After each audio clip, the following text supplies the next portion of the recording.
যখন এসেছিলাম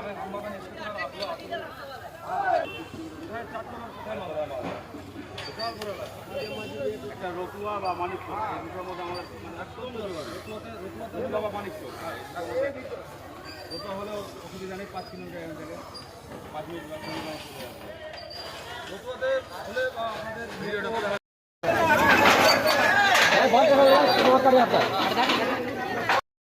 হলো আর কি আমাদের এই নূরপুর মুক্ত মণ্ডল পাড়ায় তুলোর গোডাউনে আগুন লেগে যাওয়ার ফলে আমাদের এই যে পাড়া প্রতিবেশী সব পাবলিক এসে আগুনটা নিভাতে পেরেছে।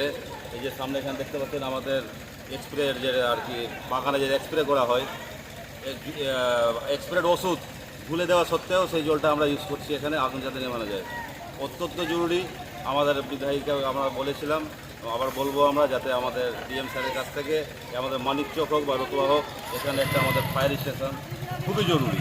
এই আগুন লেগে যাওয়ার ফলে আমাদের প্রচুর ক্ষতি হয়েছে। 2 বছর আগে পাশের এখানে একটা গোডাউনে আগুন লেগে গেছিলো, এই তুলার গোডাউনটাতে ক্ষতিগ্রস্ত হচ্ছে আমাদের এখানের পাবলিক।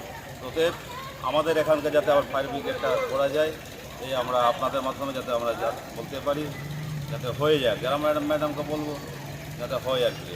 এই রমজান মাসের শেষ রোজাতে আমাদের এই নূরপুরের কুমড়িতে একটা আগুন লেগে যাওয়ার ফলে 2-3টা বাড়ি একদম ছারখার হয়ে গেছিল। তোলার গোডাউনে একটা শর্ট সার্কিট বা স্কুলিংয়ের মাধ্যমে হয়তো মেশিন একটা স্কুলিংও বেরোয়, যে বুঝতে পারেনি এটা আগুন লেগে যাবে এরকম করে পুরো ক্ষতিগ্রস্ত হয়ে গেছে। তো আমরা কিছুটা গ্রামবাসী আমরা সহযোগিতা করে কিছুটা আমরা মানে 50% সেভ করতে পেরেছি। আমরা কাঁচামাল যেটা আছে ওটা সেভ হয়ে গেছে, যেটা এখানে মেশিন ছিল আর ওখানে যে তৈরি করা তুলোগুলো ওটা পুরোটা পুড়ে গেছে আর কি।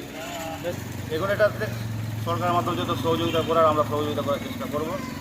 আমরা বিডিও স্যারকে বলবো, প্রধান সাহেবকে বলবো কিছুটা সহযোগিতা করে। গরিব মানুষ এরা তো এইটা করে খাওয়া দাওয়া করে, ওরা এই 8 মাস কাজ করে 4 মাস তুলাটা বিক্রি করে ওরা সারা বছর এই কাজটাই করে ওরা খায়।